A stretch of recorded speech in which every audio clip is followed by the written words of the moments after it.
Well, Isaiah Hawks, welcome to Anything Cricket. Let's talk the straight drive edition. How has it been for you recently? How's the cricket been going? Oh, well, first of all, it's been a pleasure. It gave me the opportunity to be on the show, so I really do appreciate it. And cricket has been going for me quite decent. I just started the BCA Super Cup 50 over, and didn't go so well. Well, wanted it to go a lot better. It didn't come up with the victory at first, but I'm still pretty excited and ready to continue to go all the way. Fair enough. Have you been watching the World Cup though? To what extent? Yeah, I have been watching a lot of World Cup. Even my mother, like, she has been pushing me even to watch a lot of games, stay up late. Even if I got to, put this at work in the morning, I have an early session. So I've been tuning into a lot of the World Cup games. Also doing a bit of work at the World Cup, volunteer work. So just getting to interact with a lot of persons. Yeah, it's bringing me a lot of joy. You said your mom has been encouraging you to stay up late and watch the World Cup. This is a mom, but a different. Yeah, she really loves cricket. Actually, I think she loves watching it even more than me. Like from young, even going to some of the games and stuff like that. Like, she's always very excited about it. So yeah, Okay. Okay, fair. That's good. And I suppose you got a lot of your encouragement as a player from her as well. yeah. Obviously from young, she's been supporting me in practically anything that I do. So like that encouragement really means a lot because going having a lot of persons in my life who may not have that sort of support system, your mother, father, whatever. Yeah, I think it's something that I'm really grateful for. So who are some of the players who have impressed you in the World Cup so far? Um, I think for me, I love obviously as a leg spinner, I enjoy how Zampa played a very vital role in Australia's like practically their victories in group stage. Yeah. Um, he might not be the biggest spinner of the ball, but the way he varies his pace and vary lengths as well, that has been quite impressive. Um, Sandy Labashine, another leg spinner, like coming in there and has very good googly, trying to practice it and improve it and learn from him. So that has been very impressive. And um, I also think the innings by Rutherford when he Mm-hmm. scored 6, I think that was very impressive because like coming in at a pressure situation and just absorbing pressure and then changing gears in between. That was very good to see because everybody just think he got swiped into 20, but that was a very good innings. And yeah, just also the opening Afghanistan pair. Yeah, they have been doing quite well as well at the top. They didn't really get to fight against the West Indies, but still doing pretty remarkable. Okay, well, you certainly been watching and you certainly taking it in. Your own T20 experience, very recent indeed, because not long ago the BCA's T20 competition ended. How did that go for you? Unfortunately, I didn't get to play all the group games because the last week when it had the last two on Saturday and Sunday, I came down sick. I was at home, had a watch. But I only played 3 games in the group and it started quite well. Got 4 wickets early in the competition for 18 runs against Isolation. Thought it was pretty decent. Obviously, could have been better, but just was trying to keep it wicket to wicket. So just moving forward into the matches against and Pickwick and Police. I think Mhm. we lost both of those games by fine margins, and I only batted in one. It was unfortunate to get getting a big shot, but in terms of the bowling, it was decent, but I believe I could have tried vary my pace and getting a bit more spin on the ball. So it was a good outing, the first time for Wanderers. A lot of the fellas supported me quite well, so just up and on from here. How's it been though transitioning from congregation where you're playing in a school team? Um, a lot of youngsters your age and sometimes younger, and one or two full adults as well, your coach and your opening batsman and so on. I know you're playing in a club basically with big men. How was that transition? Um, it's been it's been a bit tough, but I wouldn't say as tough that I can't handle. Reason being because from foundation playing Division 1 cricket, you get the experience playing against a lot of the players in the same Super Cup. And also when I was at foundation around like my fourth, fifth, and even sixth farm years, I used to go down to Wanderers and train with some of them fellas from young. So transitioning in was a bit easier than others will have it, but still being around them and actually playing with them is that's a higher standard. I also keep close to Jonathan Drakes, know a lot because he's talked to me a lot, give me a lot of advice on what Craig Baffett probably would have told him at his time when he was young. So I just right now trying to absorb during the transition and try to learn as much as possible. So it's been going quite well. Some people choose the easiest way to do things. Some people choose the hardest. Some go in between. I'm not so sure how to figure you out because you're an all-rounder. The fact that you're a batsman, nothing unusual there. But that leg spin, that is one of the toughest, um, you know, parts of cricket. And you Uh, chose it. What was that about? What made you? What influenced you to become a leg spinning all-rounder? Well, it's actually a quite funny story. Only a few of my friends from school, primary school, really know. At the primary school level in Herman Griffith competition, used to bat mostly, but I also wanted to bowl. So when I used to bowl, they used to tell me I used to throw a bit. So I Ah, told myself, "Oh, bowl some spin." And they tell me when I bowl pace, I used to throw. So when I went to bowl, obviously went to bowl the easiest one, which is off spin. But when I bowl off spin, we played a match at Dover, and I got hit for about 32 runs from from some guy from St. Gabriel School, and it was just like I never bowling this again. Like this can't happen.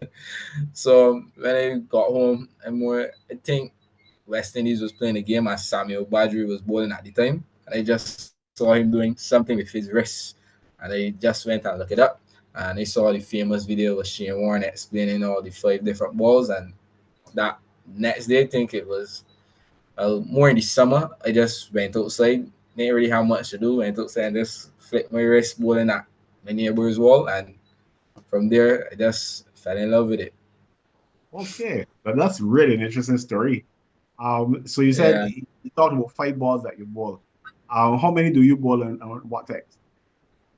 Obviously, you bowl in Well, leg break, currently, probably. yeah, yeah, everybody like where got pretty good top spin as well.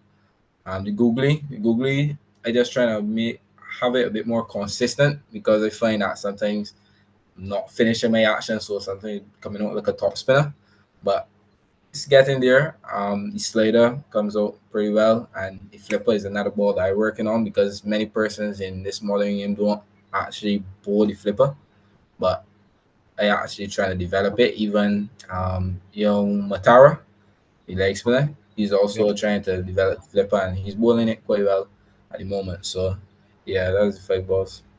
Can you explain what the flipper actually does? The flipper is a ball that is probably considered one of the toughest balls to bowl as a leg spinner. But basically, you just place the ball in your hand and it's almost like you click your fingers. So your general leg break will come over and spin from right to left. With the flipper now, when the batsman really not watching the hand, it's going to come out a bit faster and it's going to skid low because when you click your fingers, you're imparting back spin on the ball. So Okay. it's gonna skid low and it will probably get batsmen trapped on the back foot when they're expecting like a leg break or slow delivery. Okay. All right. So the art of leg spin, you've given us a bit of a lesson in that. Apart from the inspiration from Shane Warne and others, I would think that you need special coaching because it's not every coach who will have maybe the tools to help you develop your leg spin. So how does that work? You would have had coaches at school. You've got at least one coach, I'm sure, at Wonders. How does the coaching fit into the whole thing to help develop your skills? Well, as I said, for me, I try to stay as teachable as possible, even if it's something that I may disagree with. I still try to learn, at least stack a little bit in my pocket. And if I don't think that the rest is suitable, I'll just play it to the side. But I also did a bit of work around COVID time with Coach Marshall from Spartan. Mhm. He used to bowl leg spin, so during that time, I learned a lot from him, not only about leg spin, but the value of hard work and training hard and being confident, um, having a feel for it. So I learned from him. Coach Rick at Wanderers, he's also been helping me. He's trying not to ease me and not put too much pressure on me. But obviously he knows that I want to do well, so he's just trying to guide me along the right path and show me what's required. Um, and Mr. Win also at foundation, he also helped me a bit with my leg break and being a bit balanced at the crease. So that's just a few that I could mention, but majority of the coaches that I interact with over the years at secondary school, I know went on to UE, have generally helped me with my leg breaks, and I have a lot of things that I learned from them. So I wouldn't say one specific coach helped me, but it's been a collaborative effort. But you would say that the coaches who've helped were not necessarily leg spinners themselves when they played. Yeah, a lot of coaches that helped were not leg spinners. The only one was probably, as I said, Coach Marshall. He Yeah. has a pretty good understanding of it. And even this week, when we trained at the N19 camp, Jason Holder was there and he was pointing out something with me that I could probably give a lot more like explosiveness and rotation at the crease. So every day we might not learn from a leg spinner because there is not the most popular thing to bowl, but Right. there's still people out there who understand a bit of it. So yeah. Okay. So how do you see this fitting into the whole T20 thing? Because T20, well, they say it's here to stay. And as long as the money stays with it, I suppose that's true. But it's not about that. Yeah, It's an entertaining form of the game, and I suppose one that allows people who are not necessarily diehard cricket fans to come out and enjoy an evening out or even a morning. So, correct. how do you see yourself fitting into the T20? You mentioned Zampa, and there are some countries with leg spinners who are doing well. Do you see yourself fitting into that T20 model, let's say, as effectively as a red ball? Yeah, from young I love red ball cricket more. Like a real, I would say a real cricketer really appreciates Test cricket and the longer format. But in this modern day, I honestly believe I could fit into the T20. It's a fast-paced game, and it also over the last couple of years, it also showed like how effective a leg spinner could be in your team. It could win you games a lot of the times. So as a leg spinner coming on in T20 cricket, um, if it's one batsman that one bowler, sorry, that batsman said, we can look to target, it's obviously going to be the leg spinner because some of the things he might be a little inconsistent, just waiting for you to drop that long hop or bowl that full toss. So with T20 cricket, you only have 4 overs, 24 balls to get in your quota if you bowl a full quota. I think it's very important for you to start well and be on the money and also try to be as consistent but still not too predictable at any point because after 2 balls, batsmen just be waiting to line up. So with all these things, watching a lot of cricket, learning from persons who played before, I believe that I could see myself competing in the T20 cricket. Although it's not my favorite version, I still like it because something is going to happen because of the fast pacedness of it. But yeah, I believe I could fit in and do quite well. You played for Barbados at the junior level. No doubt you're looking to play at the senior level as well. Yeah. Yeah, I played for Barbados in under 15 and last year under 19. Around under 17, I got a bit of back injury, so that had me out for a bit. And Back then this injury, year, back injury at 17?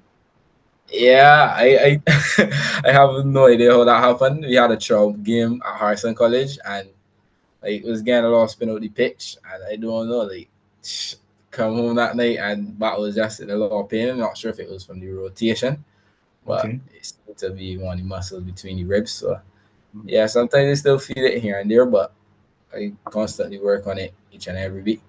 So yeah, played for Barbados under 19 last year was a decent campaign. Obviously the fellas didn't come out on top, but still a lot of positives to take out the tournament. Unfortunately, this year I'm a reserve. Young Mataro got the nod, and he's been bowling quite well, so you can't really blame him. He goes on to do pretty well in the tournament. He has a lot of talent. So yeah, you can just continue to push forward and let's do. better each and every time. Your batting, how seriously do you take that?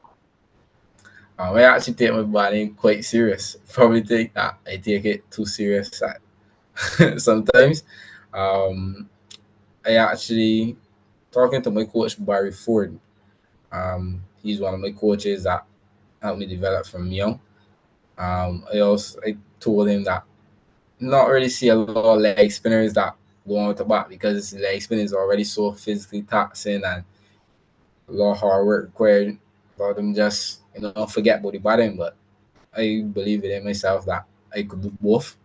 So working on it each and every day. Obviously, might not be top order batsman, but I work and I just love to score runs. Pretty sure every cricketer loves to bat. So yeah, I take it quite serious. Sometimes I wonder how you find the time to do so many things. I've seen you engage. I don't want to talk about your secrets, but I know that you have some musical talent. Let's put it that way. You decide if you want to expand on that. I know Yeah. that there's that spiritual side of you. I know you have a loving family that you enjoy spending time with. You're also studying. How do Yeah. all these various parts of your life affect one of the major parts of that life, or the part that which you're well known, and that's cricket? How does it all come together, influence each other? Yeah, this is a pretty good question actually. I get this question a lot. Probably one of my most asked questions by a lot of my friends and even teachers. So, for me, it's all about just trusting in God, just placing that at the top of everything, realizing that God gave me the ability and the opportunity to do all these things. So just placing that at the top and prioritizing time with God throughout my day and stuff like that. Yeah, that just guides me along. In terms of balancing it with the cricket and stuff like that, it's it gets difficult sometimes, especially when you want to do well in schoolwork, still want to spend time with the family, still want to play steel pan. That's what I play, and I also think that when I get older, I want to play Get an another excellent instrument. response as well. I hope you know that you get an excellent response when you guys play. You have Yeah, great. correct, correct. Yeah, correct. I actually love it a lot. I want to go on to maybe play the saxophone if possible when I get a bit older and retired from cricket. Hopefully, have the lungs for that. But yeah, balancing it is a challenge, but I take one thing at a time.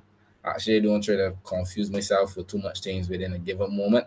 Just try to knock off one. If it's time for school, do schoolwork. If it's time for cricket, focus on cricket. Time for family, spend time with family. Time for God, spend time with God. So I just try to break it down.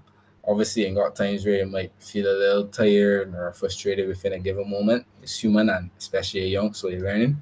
So yeah, even with God, that is a big one, spirituality and stuff. Even last year, a lot of the fellas when they went on tour, because they carried a Bible actually. Some of them when they come inside the room, be like folks, pastor folks, and all that they come in certain names.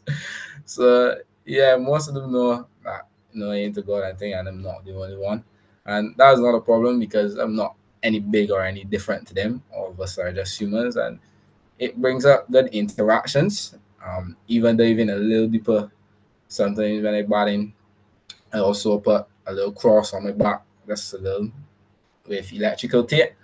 And even when I go to bat, that actually sparked a lot of conversations when I went overseas and even playing cricket in Barbados. A lot of fellas, laugh and explore, and then someone will actually ask genuine questions and talk to me. So just putting golf first and everything helps me to balance it quite well. So yeah, that's about it. And it seems to me that's a powerful way of speaking about your beliefs without actually having to find the words to do it, because it sends a message, and then there's a response to which you can then respond, and there's a conversation. Yeah, yeah, correct. And I didn't realize how much of a message it sent because even when we was in St. Vincent and we was playing the game and Leeward Islands had us in a pretty dire moment.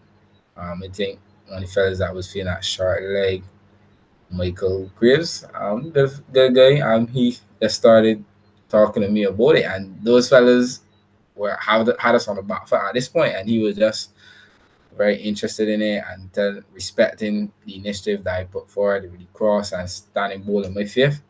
And even when I played UB, the wicket keeper, he talked to me about, avoiding lust and stuff like that there from the girls or that there. So it brought about a lot of conversations, but it's fruitful conversations. I don't really try to hide from none of them because as I say, all of us are human. I don't believe I'm better than anybody. So yeah, like it's a really good thing just putting golf first and everything. Okay. Well, that is certainly, I'm sure your mom will be proud. Yeah. When you mentioned about having the lungs to play the sax, I figured, well, if your lungs are anything like hers, because I can imagine just hearing up shouting that support view from the sideline. So I think those lungs are pretty good. So if it runs in the family, you should be okay with the sax. Yeah, correct, correct. It should be okay. I hope it runs, for me when I get to that age. Mhm. So just another thing though, we talked about how you became a leg spinner, but what actually got you into cricket though? Was it, I know you were playing before you went to foundation, so it couldn't be that. But what actually, put you in that direction at a time when people are concerned that there's so many other activities that young people are not really into cricket as we saw in the past. Yeah, from young, actually, what I didn't mention is that I also like used to play a little football, not really club as a youngster, but just for the school. Used to participate in track and field. I used to do a lot of things at school, but that's not. I wouldn't really zone in on one. But then had a couple friends that were playing cricket at my primary school, and it was just like let me just go there and play cricket with the boys, and that is actually where it all started with Coach Milton Small at the time. We used to we actually practice tee ball within the courtyard, so that is where we learn a lot of our skills. Even fellas like Johan Lane, who playing with West Indies emerging right now, he started with us there, and honestly, it was looking back at it, it's a very good experience. I could legit see memories from back then with all of us in Korea playing. So that was what really got me into cricket. Um, Obviously, after that, primary school, after coming from primary school, sorry, I continued going with Milton Small and practicing with Police Cricket Club, and then eventually moving to Wanderers and going to junior program. So that was where it really started for me. Okay. And you said you it started there. How would you what would you say to the average teenager, let's say, even younger if you want to target a younger age? What would you say, given the opportunity to do so, if you had to advise a youngster or youngster in terms of pathways for their life, whether using your experience, whichever aspect of your experience you think would be, um, you know, most suitable to give that advice? What would that advice be? Um, that advice for me coming through playing a lot of cricket, playing with persons older than me in different environments and stuff like that. I think my advice would be not only to just find God because like that is just I say a front line for me, but I think it's to just embrace and express who you really are. Don't try to limit yourself in like no sense or manner. If and it don't only have to be cricket. It could be any sport. Just try out, see what you're good at, and just be confident in yourself and trust and move forward. I think a lot of our youngsters struggle with confidence and resilience. They often shying away from battles when they get tough and stuff. But I just would say invest in like, yourself mentally because I feel that is a very important thing, regardless of the outcome. Once you can maintain a good mental state and you can still treat people well, regardless of the outcome, those are things that can shape your character. And sports as another like part of my advice, like getting a sport or getting some sort of like program or something because initially you were going to like for me, I went into cricket just to play cricket, hit back, hit balls, sorry, and bull balls and stuff like that. It didn't really gain to learn like value of hard work, value of humility. Like, there's a lot of soft and mental skills that I learned, things I learned about life, how to communicate with others, that was a big one, networking and stuff like that. So yeah, just get yourself in something positive. There's a lot of negative things right now going on all over the world. So just get yourself in something that's positive. I think that is, the summary of my advice, having a positive environment. What are you studying? I study sports science at University of Cape. Okay, so you seem very determined to uh, go in that particular direction. But I know that with the Yeah. talent you have, you you have options. I don't know if that talent include being a psychic. Who's going to win the World Cup? Who's gonna win the World Cup? Obviously, for the fairy tale story and my love for West Indies, I would love West Indies to bring home the trophy on home soil. That would great. That would bring great joy to my heart. But and I honestly believe they will do it. I know it's going to be tough coming up against teams like England and the other teams in their group and the Super Eights. The Super Eights are already heating up. A lot of good teams and a lot of teams are playing very good cricket. Like India and Afghanistan, although they lost, they're playing pretty well. Australia is a big team known for winning tournaments, but I'm backing Indies to bring it right over the line. That makes two of us, and both of us can't be wrong. Correct, correct. I love that. Okay, thanks so much, Isaiah, for chatting with us on anything cricket. Let's talk.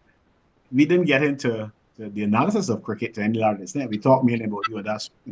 But given what I've been hearing, don't be surprised if I call on you to do a little bit more before sooner rather than later. That's not a problem, man. Like you're a man I actually respect and admire a lot, so that's not a problem. And just from my perspective, I just have one question for you: was like, what is any advice you have for me as a youngster growing up playing cricket? I know you have seen a lot of cricketers pass through the last couple of years and stuff. Like, what is some advice you have for me? But to be honest with you, if you'd asked me that at the outset, I would have had a lot of things to say. But having heard what I'm quite serious, having heard what has come from you, you are on the pathway. And therefore, my biggest piece of advice would be to stay there. You have indicated that your spirituality is high on the list of priorities. You put God first. What can I say? As long as you keep doing that, that's going to be important. So it means that there'll be good times and bad times. There's no fairy tale thing in this, as you know. Life is life, and it doesn't always go the way we expect. So the important thing there is if you continue to maintain that, then that's a good start. That's a starting point. But the other things you talked about, hard work, being resilient, hold fast to those. So if I had to advise, then it would be to make sure that you don't ever lose sight of what you already recognize is important. It may mean writing those things down. It may mean making an audio message, a video, small video. You've got to remind yourself of stuff because sometimes we have goals, we have objectives, we work towards them, but somewhere along the line we lose focus.